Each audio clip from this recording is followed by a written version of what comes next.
Assalamualaikum warahmatullahi wabarakatuh. Bertemu kembali dengan saya, Bu Ika. Hari ini kita akan belajar tentang pembelajaran Al-Quran dan hadis di madrasah dengan materi hormat dan patuh kepada orang tua dan juga guru. Kita memulai pembelajaran kita pada hari ini. Terlebih dahulu kita berdoa bersama-sama. Bismillahirrahmanirrahim. Raditu billahi rabba wa bil islami dina wa bi Muhammadin nabiyya wa rasulah. Rabbi zidni ilma wa razuqni fahma. Pada kesempatan hari ini kita akan belajar tentang bagaimana cara kita itu bisa menghormati orang tua dan juga guru ataupun kepada orang yang lebih dewasa dari kita. Nah, sebelum kita memulai pembelajaran kita dengan membahas ayat-ayat Al-Quran yang berkenaan dengan perintah untuk berbakti kepada orang tua dan juga hadis-hadis yang menerangkan bagaimana agar kita itu mau atau hadis yang menerangkan tentang hormat dan patuh kepada orang tua. Terlebih dahulu kita belajar tentang istilah orang tua terlebih dahulu. Nah, istilah orang tua itu mencakup 3 komponen. Pertama adalah orang atau orang tua yang menyebabkan kita lahir, yaitu disebut dengan ayah dan ibu. Kedua, orang yang mengajari kita berbagai ilmu pengetahuan, yaitu disebut dengan guru, baik yang mengajari saat kita masih kecil ataupun waktu dewasa.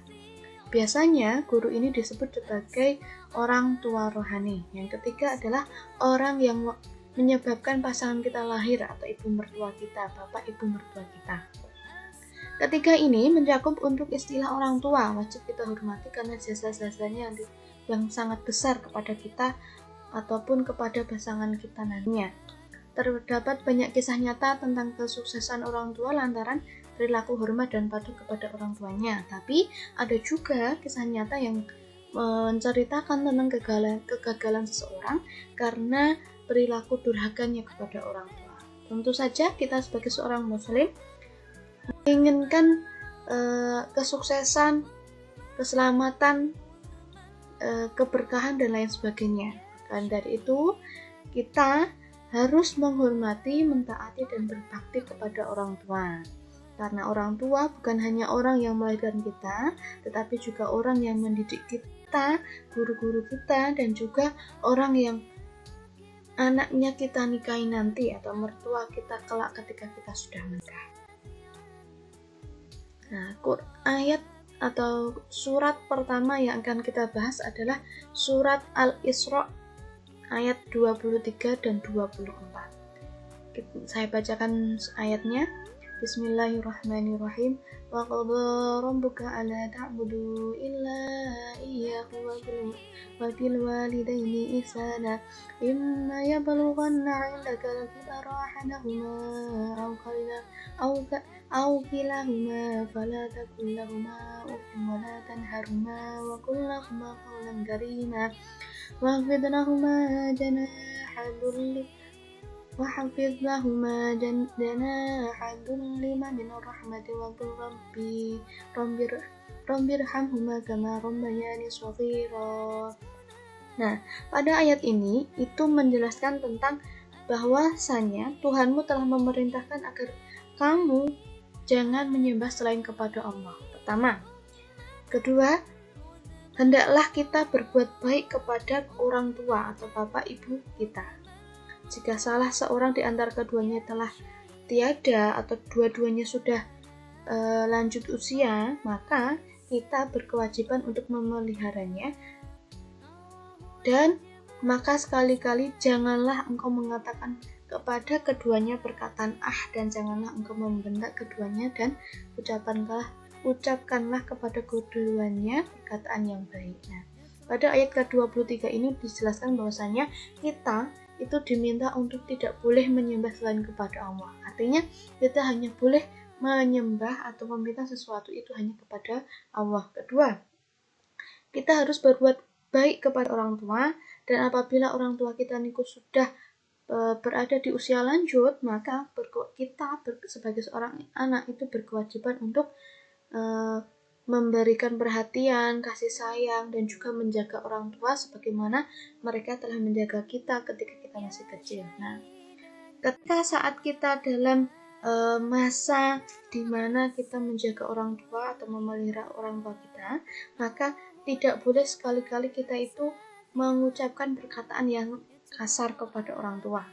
Nah, contohnya perkataan pada ayat ini tuh dijelaskan kata kasar yang paling ringan itu bahkan tidak boleh diucapkan oleh seorang anak kepada orang tuanya. Pada ayat ke-24 ini dijelaskan bahwasanya, dan rendahkanlah dirimu terhadap keduanya dengan penuh kasih sayang, dan ucapkanlah, wahai Tuhanku, sayangilah keduanya sebagaimana mereka telah mendidik aku pada waktu kecil.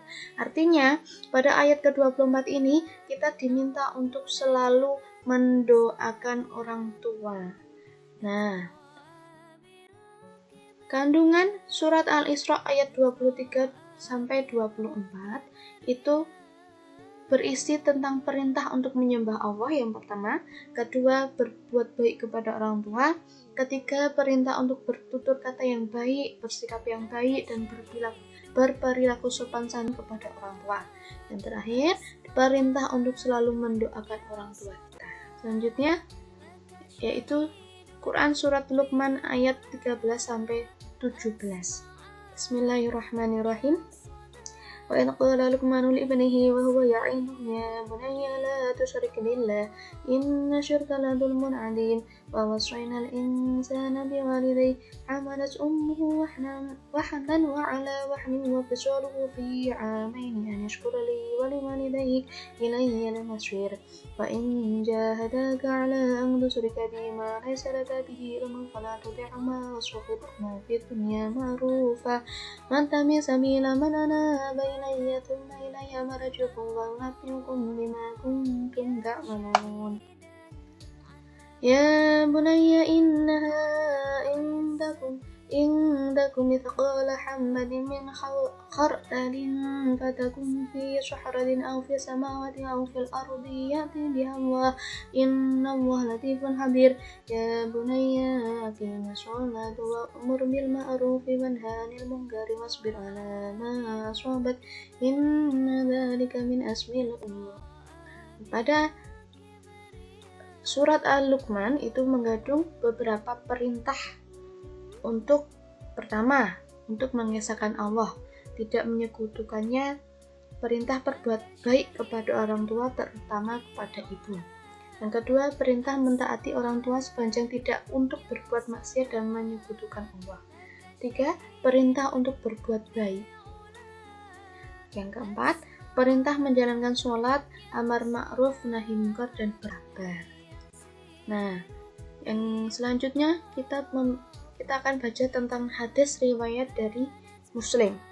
Hadasana Saiban bin Faruh, hadasana Abu Awanah an Suhail an Abi Hurairah an Nabi sallallahu alaihi wasallam qala raghima anfu thumma raghima anfu qila man ya Rasulullah qala man adraka abawayhi 'indal kibari ahadahuma aw kalihima falan yadkhulul jannah. Nah, kami dijadikan oleh Saiban bin Faruh dari Abu Awanah, dari Suhail, dari ayahnya, dari Abu Hurairah, dari Nabi Muhammad SAW. Beliau berkata, dia celaka. Lalu beliau ditanya, siapakah yang celaka ya Rasulullah? Jawab Nabi, barang siapa yang mendapati kedua orang tuanya dalam usia lanjut, atau salah satu dari keduanya namun ia tidak berbakti kepadanya dengan sebaik-baiknya, maka dia tidak akan masuk surga. Yang kedua, riwayat dari Al-Bukhari dan Muslim. Hadatsana Abu Bakrin bin Abi Saibat wa Zuhairu bin Harbin faqala hadatsana Waqi'un an Sufyan an Habib wa hadatsana Muhammadin ibnul Musanna hadatsana Yahya yakni ibnu Sa'id Qattan an Sufyan wa Su'bata qala hadatsana Habibun an Abil Abbas an Abdillah bin Amrin wa qala jaa'a rajulun ila Nabi sallallahu alaihi wasallam yastadinuhu fil jihad fa qala ahayyun wa walidaka qala na'am qala fa fihima fajahid. Aku mendengar Abdullah bin Amr radhiyallahu anhu berkata, seorang laki-laki datang kepada Nabi lalu meminta izin untuk ikut berjihad. Maka beliau bertanya, apakah kedua orang tuamu masih hidup? Laki-laki itu menjawab, iya. Maka beliau berkata, kepada keduanya lah kamu berjihad dan berbakti.